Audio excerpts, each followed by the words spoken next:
Hi everybody, it's Anne-Marie here, and I just wanted to do a little video today about surrender. And it was just sparked a couple of days ago actually. I felt guided to use surrender as the theme for today's meditation that I did with a group that I'm running. And it was really beautiful to hear everybody sharing around what surrender means and how for some they really wanted to embrace that, and for others how it just felt very, very difficult because of that need to be in control. And of course to the ego, which is based purely on fear and wants to keep us separate from God, from love, from our source. Surrender is the last thing it wants you to contemplate.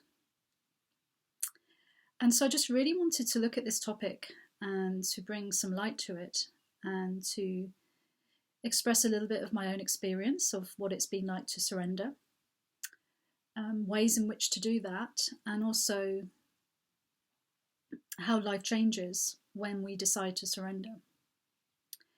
So I think one of the first questions really that can be helpful is to think, well, who am I surrendering to?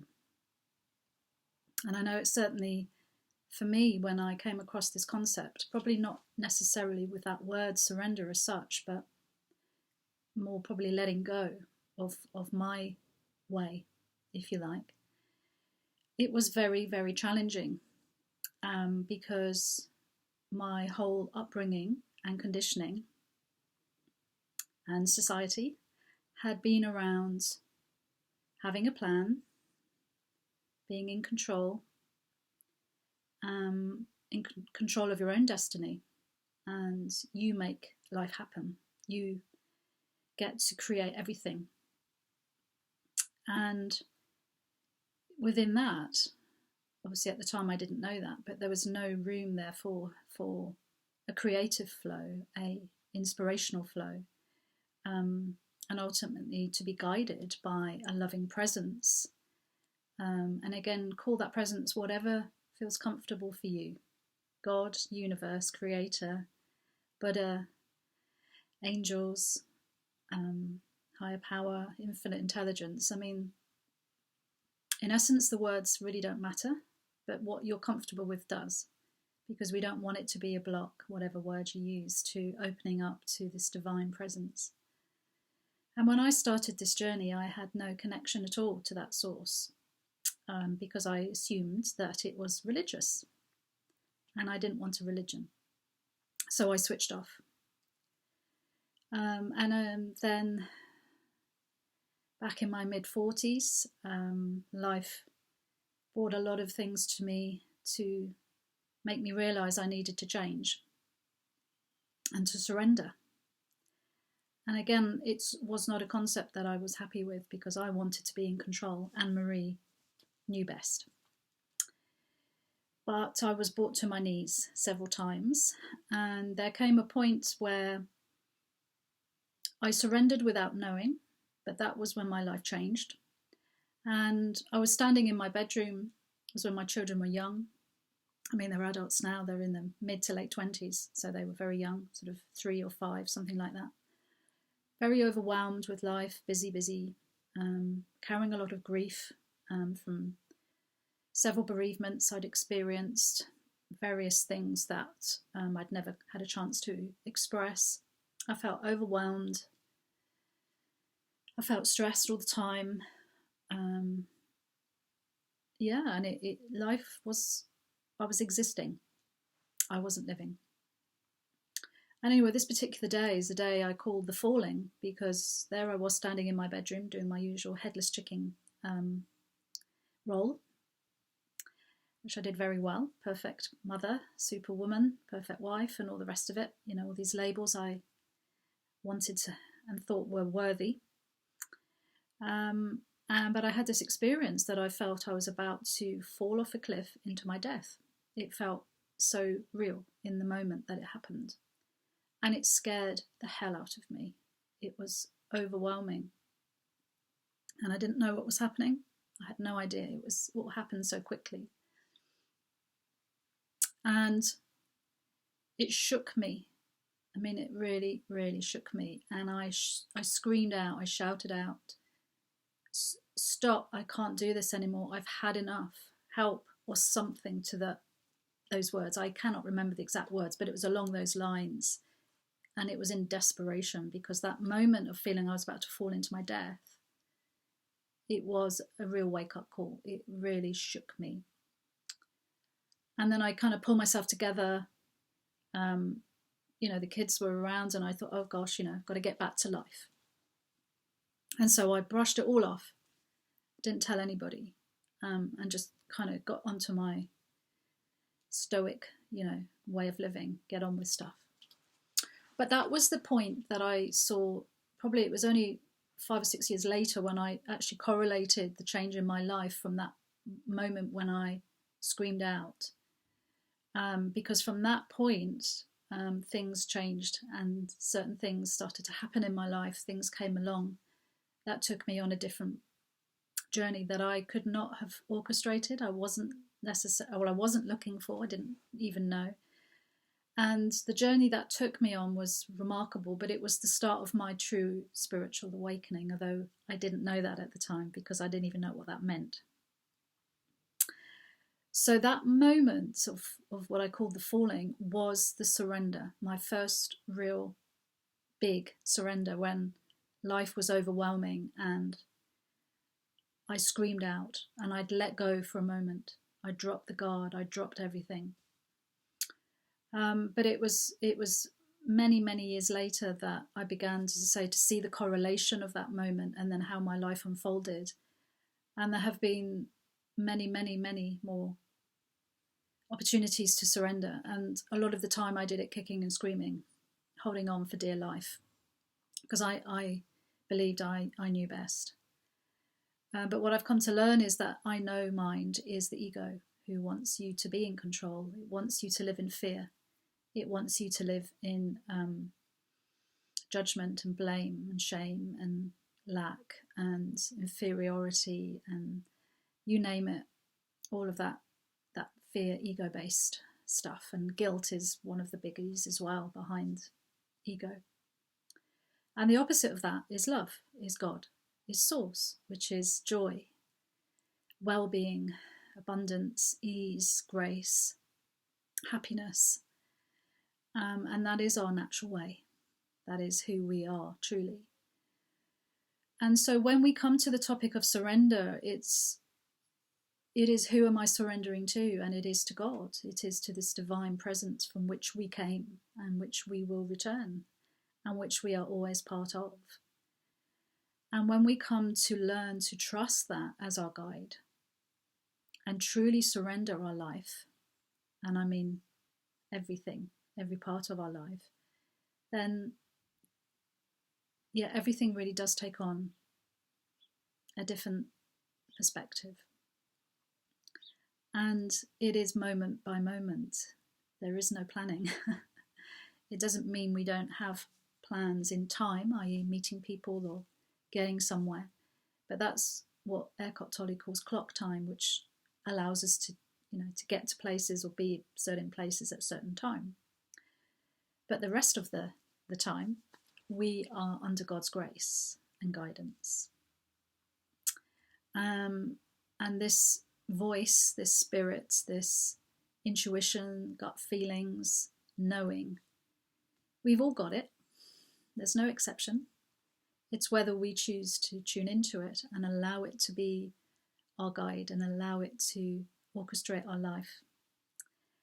And so that is what true surrender is. It's just saying, I give you my life, I give you my body, I give you my relationships, I give you my home, I give you my children, my job, my work, everything.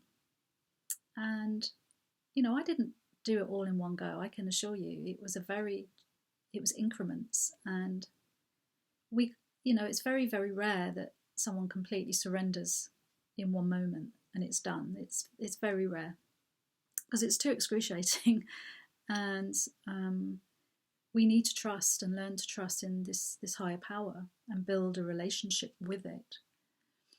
And that was certainly my journey, and it's been over years. I mean, it's got to be, well, from the falling, I mean, that's over 20 years ago.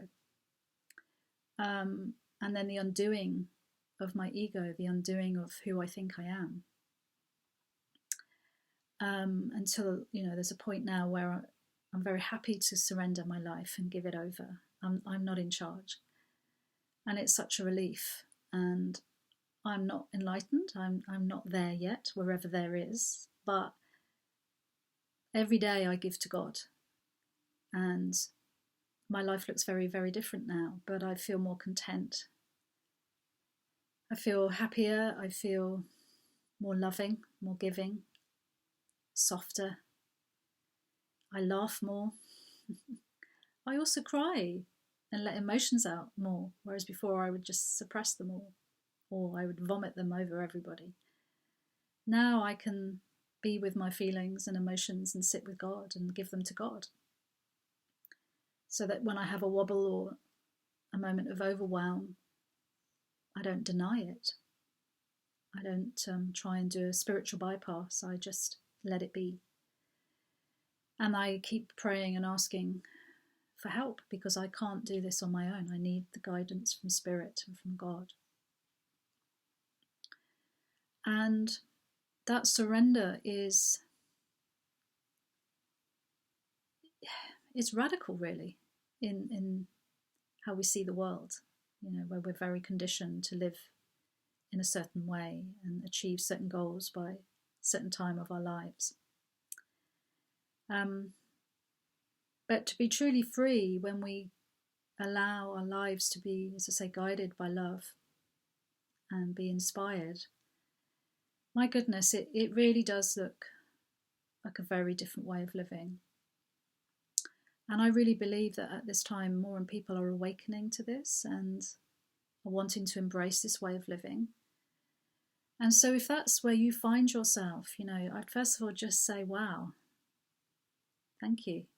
And well done for even contemplating it, because it's a big ask from the ego's point of view. Because as I say, ego will not be happy. But there comes a point in our lives where we just know there must be something else. It just can't be this, whatever we're living. And things will come into our lives to shake us up, like it did for me, and we can push it away. We can keep going, with the blinkers on. I know best. But as we learn to surrender, we open up a whole world. It becomes vast. So it's a very gentle journey. Just take one step at a time. Just each day, just start to open up to praying and just to meditating and allowing to give certain things to God. Do it gradually. You don't have to do it all in one hit. So even if you're feeling overwhelmed one day, or there's a particular issue with a relationship, or you're looking to change direction with work, or you just don't know what to do, that's when you start to give it to God. You surrender it, you let it go, you literally hand it over. It's like, because we carry it around with us, and we think we'll figure it out, we'll work it out, we'll do the pros and the cons and the lists and we want to figure it out. But my friends, you don't have to figure it out. When you give it over to God, you hand it over and you say, you be in charge. You show me, you guide me, because I tried it my way and it doesn't work. And I know your way does. And I can honestly say that now, it does. And it's only when I get in the way, Anne-Marie, the ego I, that it doesn't go as smoothly. But I've learned to forgive myself for that, learned to let go of that, because that's just another concept of the ego. It wants you to be guilty. It loves it when you're guilty. And of course, that's the opposite of love. So it's a day by day, moment by moment surrender. And when we find ourselves, as I say, confronted with things, we're just not knowing what to do. That's the time to just stop a moment and breathe and ask for help. You can do that verbally in your mind or in your prayer, or write it down, however works for you, but just do it. Just start somewhere. And then you've got to let go of that. You've got to, It's like when you go into a restaurant and you order a meal, the waiter comes, takes your order, takes it into the kitchen and gives it to the chef, and the chef does its job, and you trust that process, don't you? You trust that the waiter will do his part, and then the chef will do what he needs to do, and then you will be delivered amazingly at your table. You don't go in the kitchen and you check out, what are you doing there then? What was that? No, I don't think you should be doing that. Come on. You don't do that, do you? You just trust that that is a process that's going to work out for you. And it's the same with this prayer and this letting go. We've given our order to the chef, if you like, when we pray and when we hand it over. And then we let go and we trust. And the timing isn't our timing either. That's another thing we have to let go of. It can be an instant response and answer. It can be the next day. It can be a week. It can be 5 months. We don't know, and that's another thing we have to surrender. We have to surrender that completely. And so then we come back to the now, where the peace is, where our connection to source is. And then when we come back to the now, we're more open to be a channel, to listen and hear the guidance and the insights and the aha moments, just those gut feelings. And then these beautiful synchronicities start to open up. And I'm sure you've all had them. You're thinking of somebody and they call you, or somehow you end up in a certain bookshop or a shop and you get exactly what you needed, even though you didn't know you needed it. Or you bump into somebody that was the perfect encounter. You had a beautiful encounter for whatever reason. You didn't get a particular job and you're really frustrated, but then actually you end up doing another job that you just love, and it was like so for you, whereas the other job wouldn't have fitted. So there's always a bigger plan going on, which is orchestrated, as I say, so beautifully if we let it. So I would just say, start somewhere with this surrender. Just start with something small and trust that you are divinely guided, you are cared for, you are looked after. And most of the main spiritual teachers all talk about this level of surrender and letting go. And one of the books that I was talking to in my little group earlier was The Surrender Experiment by Michael Singer. And it's a true story, and it's a beautiful illustration of how he started to question things. He started to notice the voice in his head, and he decided to just see what would turn up each day in his life, and then be guided by that. And the journey he went on in his life was remarkable. And there's so many beautiful stories out there, and they all look different. There isn't one way, but it's our way. We'll be guided to what's right for us, and to share the gifts that we have, and to be in the places we're meant to be. And it's not the same for everyone. How could it be? So we also have to surrender how we think it will look, and it's actually quite exciting as well when we start to do that. It's like, wow, how is this going to work out? Where will I end up? Where will I go? And I know that if it's from love and true guidance, it will always be for our highest good. It will be. So yeah, that's just a little insight into a big topic. Actually, it's a very big topic.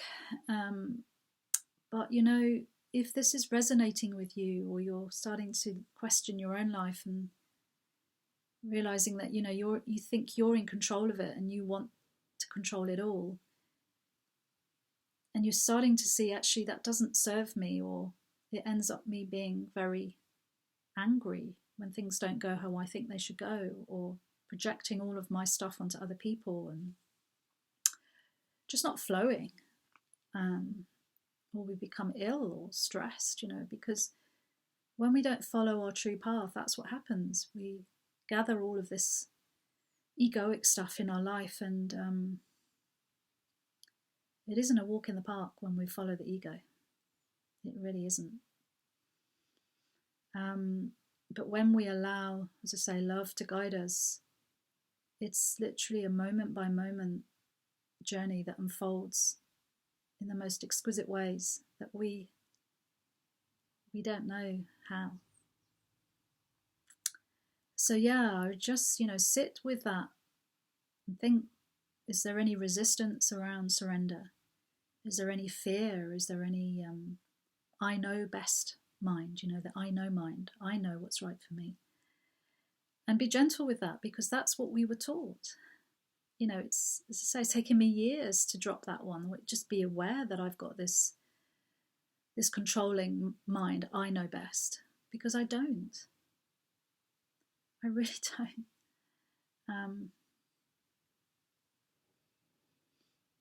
So just be aware of what comes up for you with this topic, and be willing to bring it out to the surface, give it a voice, give the emotions or the feelings up and give it over to God, to the God of your understanding, to the universe, and ask for help, ask for guidance. Say, I don't know. I don't know how to do this. Can you help me? Can you show me? Can you show me a sign? Can you make it clear so I understand? So that's our bit. We have to do our bit by asking and by surrendering and voicing it in a way. And then the universe can meet us at that beautiful point. But unless we open the doorway, or unless we start to communicate, it can't come in. And like that day when I had my experience where I was just on breakdown point, something came in to shake me. And that will happen if we don't listen. We'll become ill, we'll have a diagnosis, we'll have a marriage breakdown, we'll have something will shake us. Something will come along, and if we don't listen then, it's going to just get worse. And I don't want that for you. I want you to wake up to your magnificence and to start to connect to who you truly are and share your heart and your love, because that then benefits everybody. We wake up together, we join as one. So I wish you, a surrender that is perfect for you. Learn to let go, learn to trust, to reach out to those that can support you in that journey. Don't become the victim, Step forward into your magnificence and surrender everything. But in your way, little by little, step by step. And see the miracles that will unfold for you.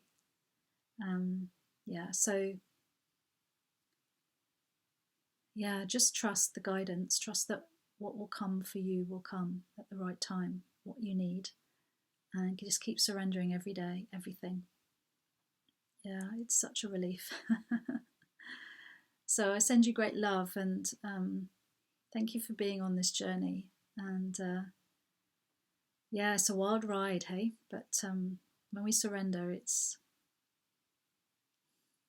divinely guided. So sending lots of love. And if you want to know more or would like to contact me, just go to my website, which is www.annemariemarchant.co.uk. And there's a hyphen between Anne and Marie. Okay, bye for now.